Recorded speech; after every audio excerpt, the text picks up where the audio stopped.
Welcome to the step-by-step user guide for the enhanced registration of organizations required by the Department for Communities on the Grants portal.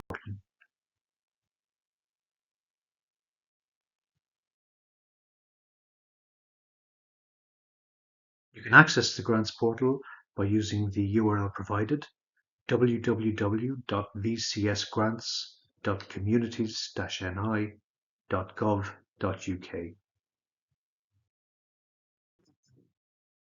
Some important points before we start this process.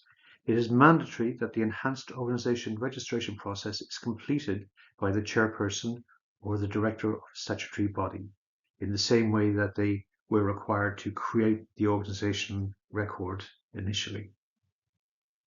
You will already be the organization administrator for your organization, providing it was correctly registered on the portal. Main contacts or other users linked to your organization must not complete the enhanced registration process. You will not be eligible to apply. Following the URL will take you to the login screen where you can enter your email and password. You can also choose to reset your password if required. This will then take you to your dashboard. On this page, the chairperson or director of a statutory body can click on the enhanced registration icon in the top left-hand corner of their screen, as highlighted below.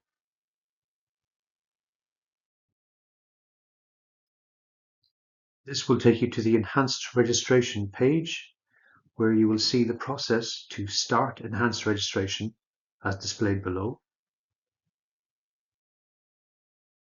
Click on that process on that button to go to the application processing screen. On the right-hand side of the screen, the Activities tab can be found, which is broken down into 3 sections. A To-Do section with activities that need to be completed. A Done section, which displays activities once they are completed, and Not Applicable.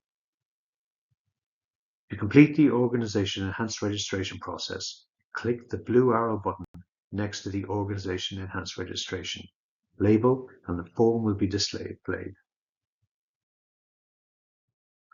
The form comes in 3 sections.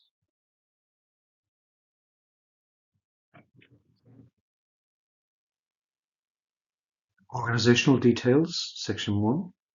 Section 2 is Policies and Procedures, Declarations. And Section 3, which is the Funder's Passport Declaration. Start with Section 1, Organizational Details, and go through each section.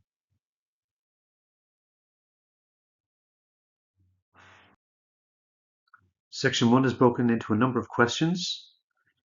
Question 1.1, applicant information is auto-populated from the contact record. Question 1.2, applicant contact details, also auto-populated. However, if there is a previous name for your organization, it can be provided here. Section 1.3, organizational details. Here is an important point. When selecting the local government district, the council area, and the DEA from the drop-downs, you will note that the LGDs are listed in alphabetical order with the corresponding DEAs. Please select the correct DEA for your organization for where your organization is located. What is the legal status of your organization? More than one may apply. To save the form and remain on the same section, click Save Draft. To move to the next section of the form, click Save Draft and Continue. Or click Save and Exit the form and return to it at a later time. Section 2, Policy and Procedure.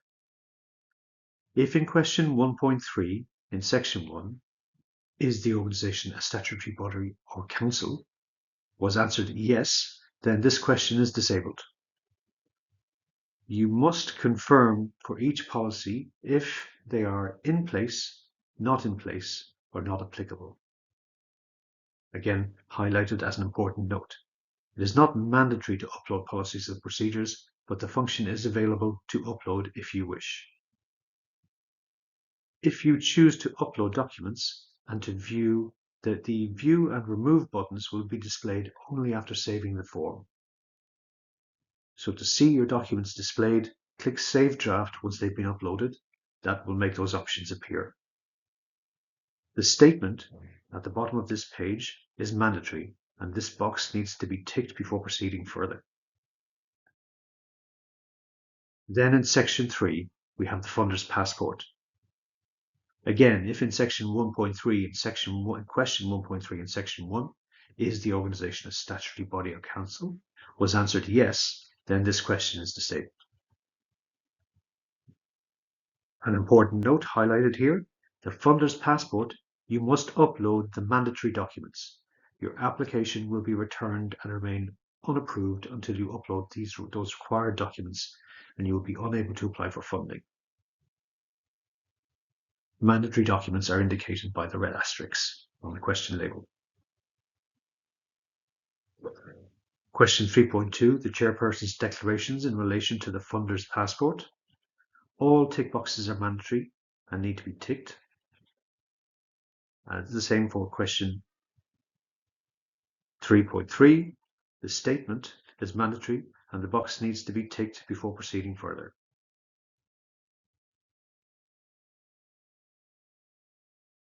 On completion of section 3 and ticking the box for the statement, click Save Draft and Continue or Save Draft and Exit, which will bring you, the user, to the form submission page. On the form submission page, you will see the option to Yes, Submit Form Now.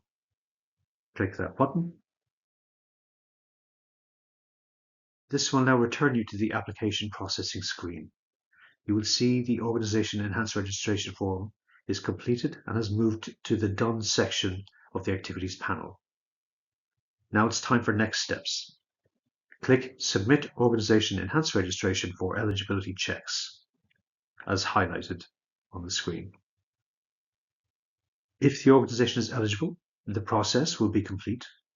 If the development officer requests more information on a review, the chairperson or director will be notified by email with the changes required, and the chairperson or director will have an Edit Organization Enhanced Registration task in their upcoming tasks list, demonstrated in the next slide.